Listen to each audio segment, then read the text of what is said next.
Hi mga kaibigan, ngayon dito ulit tayo sa Honda Jig Jam Laloy Kalumpang para ipakita ang isa sa pinakakomportableng motor na sasakyan at scooter ni Honda. So actually price update lang to kasi baka trip nyo no, bago matapos ang taon magkaroon na naman ng bagong motor. So tara, samahan niyo ako, let's go!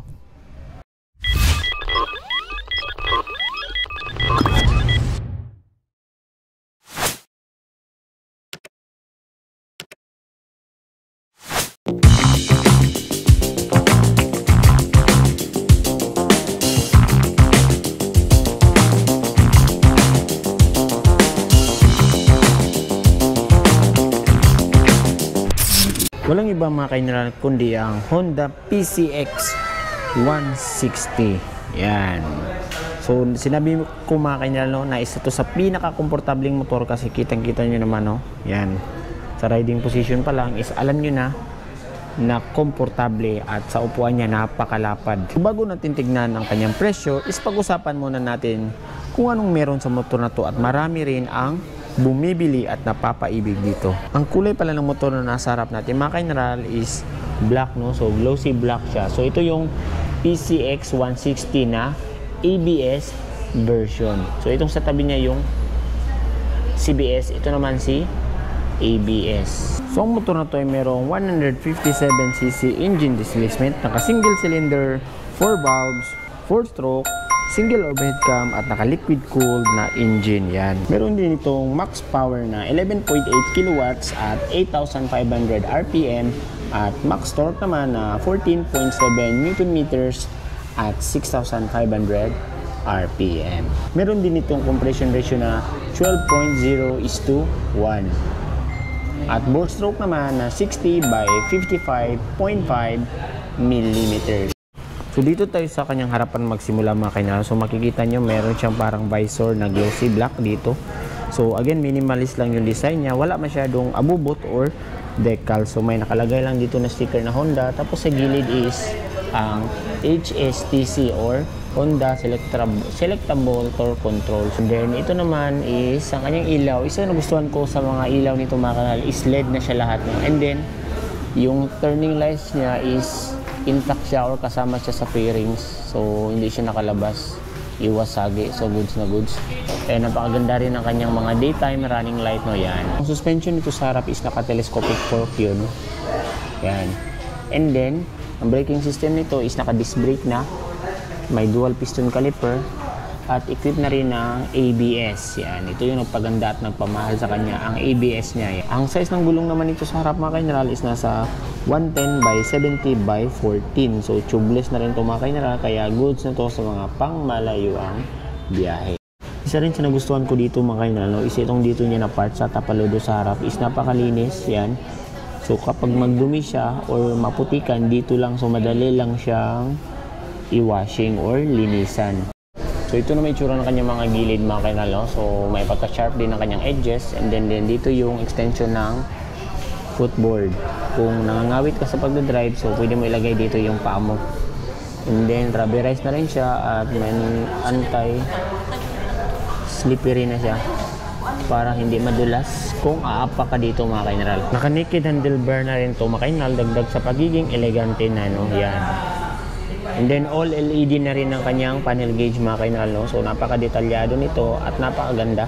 Kitang-kita niyo yung mga turning lights, so ito yun no? So napakaganda at napaka-elegante at mahaba siya tingnan. Kaya visible na visible siya mga kaibigan. So sa mga pindutan tayo sa left side is nandito yung high beam, low beam, busina, turning lights. Kabila is ang auto stop and start system. Yan. And then hazard. And then yung electric start niya. Yan. So napakaganda, napakaangas at higit sa lahat napaka-elegante tingnan ng kanyang parang cockpit mga kaibigan. Isa rin sa nagustuhan ko mga kaibigan sa motor na to is ang kanyang upuan. So napakalapad at napakalaki yan. Kitang-kita nyo. And then hindi rin siya madulas. Napakaganda. Kitang-kita mo na ginalingan talaga ni Honda sa parting ito. And then yung pagkaborda niya, pagkatahi is napakaganda rin. And then kitang-kita nyo yung pagka-separate no. So may kulay dito na part sa kanyang angkasam. Yan. So malapad at malaki ang kanyang underseat compartment mga kaibigan. So nakalock siya ngayon, tingnan natin dito sa kabila. So ganito siya mga kaibigan. So same lang kasi sila. ABS system lang yung pinagkaiba. Yan. So ganyan din yan kalaki mga kainalo. Kasyang-kasya yung isang ano siguro dito. Half face helmet. Yan. And then, napaganda na rin ang kanyang grab bar sa likod. Yan, oh. So pwede nyo itong palitan kung gusto nyo magdagdag ng top box. So dito sa gilid mga ka-general, napakalinis tignan. Makikita mo lang dito yung emblem na PCX na para siyang bronze. Yan. So napaka-elegante niya talaga tignan. Lalo na kung ikaw ay sasakay dito para kang executive, no? Executive ride yan. Then dito naman is ito yung kanyang tapakan. So parang part lang siya ng bearings itong tapakan ng angkas. Pero pag hinila mo yun, lalabas siya. So pag ibabalik mo yan, hindi mo siya mahalatang apakan ng passenger mo. So dito naman nakapwesto ang kanyang liquid cooled yan. And then ang suspension niya sa likod is naka dual shock na siya yan. Then napakaganda na rin ang kanyang tambucho yan. So sporty na siya tignan mga. Meron din siyang konting extension ng tapaludo dito mga ka-general yan. Para at least ma-minimize yung dumi at putik na papasok dito sa loob. So ito naman itsura ng kanyang panggilid mga ka-general. Nakalagay dito yung ESP Plus engine. So malakas na makina pero matipid pa rin ang konsumo. So enhanced, smart, power. So ito yung panggilid niya mga ka-general.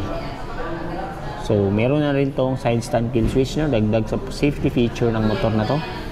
At ito na may itsura ng kanyang gulong. Yan. So black rin yung kulay ng mugs mga ka-general, no?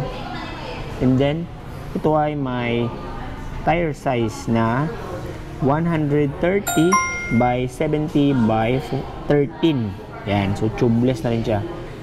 So again, goods tong mga ganitong klaseng gulong sa pangmalayuang biyahe.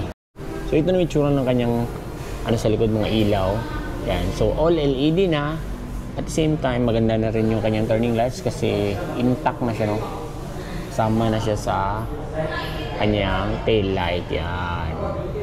Then merong reflectorize ito dagdag sa pagiging visible niya sa gabi. Then nandito ilagay ng plaka. So by the way mga ka-general, equip na rin ang motor na to ng ECG starter, meaning tahimik na, no, yung pagpapaandar ng motor na to. Ang motor na to ay meron ding curb weight na 131 kilograms, seat height na 764 mm at ground clearance na 134 mm.